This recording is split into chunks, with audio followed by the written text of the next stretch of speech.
আমাদের সহযোদ্ধা উসমান হাদির মৃত্যুকে কেন্দ্র করে গোটা দেশের মানুষ শোকার্ত। আমরা এক প্রকারে বাকরুদ্ধ হয়ে পড়েছি।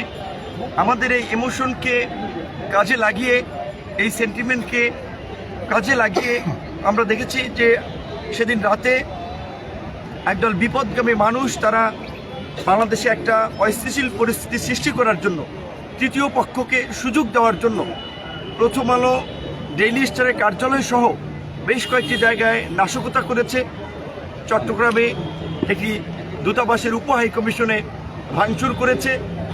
আমাদের বরেণ্য সাংবাদিক, গণতন্ত্রের পক্ষে সবসময় উঁচু কণ্ঠস্বর, ফেসিবাদের লড়াকু যোদ্ধা ছিলেন, কলম যোদ্ধা নুরুল কবির, তাকে হেনস্থা করা হয়েছে, লাঞ্ছিত করা হয়েছে। আমরা মনে করি এগুলো পরিকল্পিতভাবে করা হয়েছে দেশে একটা নৈরাজ্য তৈরি করার জন্য, অস্থিতিশীল পরিস্থিতি সৃষ্টি করে তৃতীয় পক্ষকে সুযোগ দিতে। যেই সময় বাংলাদেশ একটা নির্বাচনের দিকে ধাবিত হচ্ছে, জাতীয় নির্বাচনের তফসিল ঘোষণা হয়েছে এবং এরই মধ্যে একটি ঘটনা গোটা দেশের মানুষকে শঙ্কিত করেছে যে আমাদের সহযোদ্ধা, আমাদের সংগ্রামী তরুণ, আমাদের জুলাই যোদ্ধা হাদিকে প্রকাশ্য দিবালোকে গুলি করা। সেই শোক এবং রেশ কাটতে না কাটতেই আমরা দেখলাম যে দেশের দুটো স্বনামধন্য পত্রিকা অফিসে এইভাবে অগ্নি সংযোগ করা হলো। আমাদের প্রিয় যারা পরিচিত সাংবাদিক, একটা পত্রিকায়, আচ্ছা গণমাধ্যমে অনেক ধরনের মানুষ থাকে, অনেককে আমরা দেখেছি ফেসিবাদের আমলেও আমাদেরকে সহায়তা করেছে, এমনকি বিদেশিদের কাছেও আমাদের আন্দোলন সংগ্রামের খবরাখবর পৌঁছে দিচ্ছে। তারা কেউ যখন বিল্ডিংয়ের ছাদে আটকা পড়ে কল দিচ্ছিল, ভাই মারা যাচ্ছি, আমাদেরকে বাঁচান, আমাদের ভবন জ্বলে যাচ্ছে, যদি কিছু করতে পারেন। এই গণ অভ্যুত্থানের 15 মাস পরে দেশের এই চিত্রটা দেশ সম্পর্কে খুবই একটা নেতিবাচক বার্তা দেয়। দেশের আইন শৃঙ্খলা, রাষ্ট্র ব্যবস্থার একটা ভঙ্গুর চিত্র সম্পর্কে বিশ্ববাসীকে ধারণা দেয়। এভাবে যদি চলতে থাকে তাহলে বাংলাদেশকে আমরা এগিয়ে নিতে পারবো না।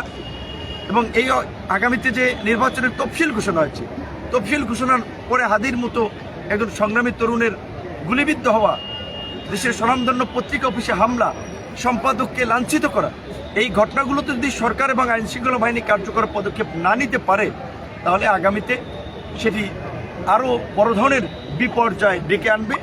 যেই বিপর্যয় নির্বাচনকে পিছিয়ে দিতে পারে, নির্বাচনকে অনিশ্চিত করে তুলতে পারে। এটি যদি হয় সেটি আমাদের কারোর জন্যই মঙ্গলজনক হবে না। কারণ একটি নির্বাচিত সরকার ছাড়া এই দেশকে সঠিক ট্র্যাকে নিয়ে যাওয়া সম্ভব হবে না, দেশকে স্থিতিশীল করা সম্ভব হবে না।